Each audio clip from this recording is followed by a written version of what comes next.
Bezrat Hashem, le Zohar d'aujourd'hui, Patach ve'amar kishoshana ben achochim, ken ra'ayati ben abanot. Comme une rose parmi les épines, ainsi est ma femme parmi les autres filles.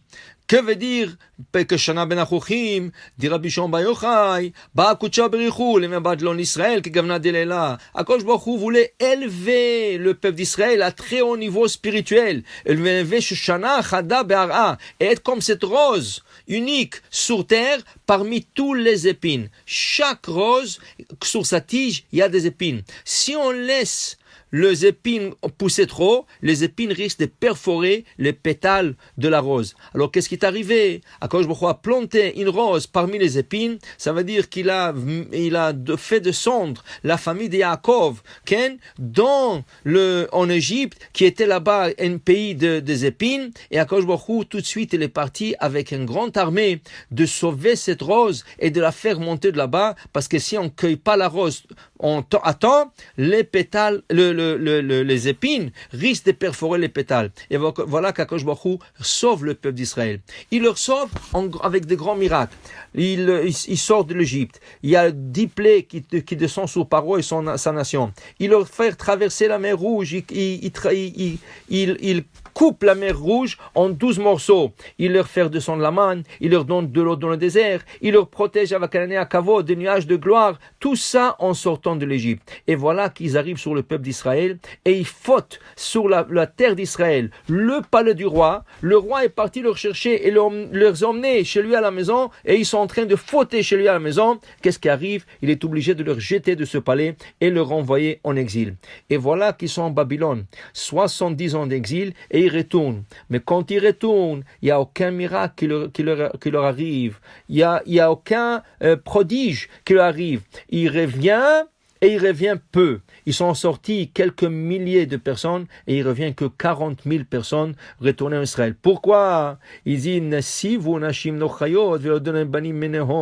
malheureusement, il y avait une grande assimilation à Babylone, qu'ils ont marié des femmes non juives et leurs enfants étaient déjà non juifs. Alors Ezra Sofer, qu'est-ce qu'il fait?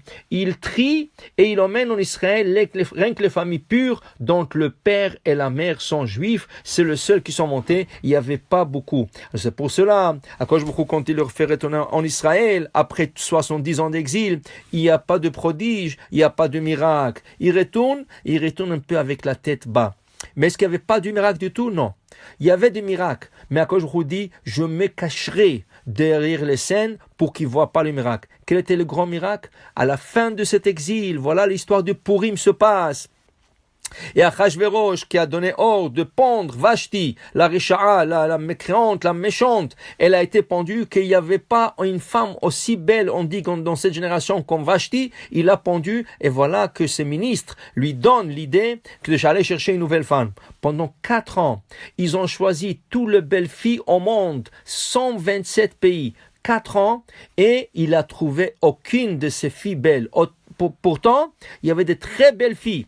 Et qui il trouve belle? Il trouve belle Esther. Quel âge elle a Esther selon nos sages? Elle avait 70 ans. Rabotai, une femme de 70 ans, quand il avait des filles là-bas de 20 ans et de 30 ans et de 40 ans, il avait de très belles filles. Et c'est rien que Vatissa, Hen, Vachesed, Lefanav et Esther a trouvé grâce aux yeux d'Achashverosh. Ça, c'est pas un miracle, ça, c'est un très grand miracle. Pourquoi? Parce qu'à partir de là, toute l'histoire de Purim va tourner autour d'Esther et c'est grâce à elle qu'Aman il va tomber et c'est grâce à elle, Mordechai, que le peuple d'Israël va être sauvé. Et à la fin de cette histoire, ça va être la période où Koresh, il va donner l'ordre que les Juifs peuvent retourner à Tzion, ils peuvent retourner chez eux. C'est sûr qu'il y avait des miracles, mais il n'y avait pas de miracles ouverts, comme il y avait au temps de Moshe Rabbeinu, que tout ce qu'il a fait. Pourquoi?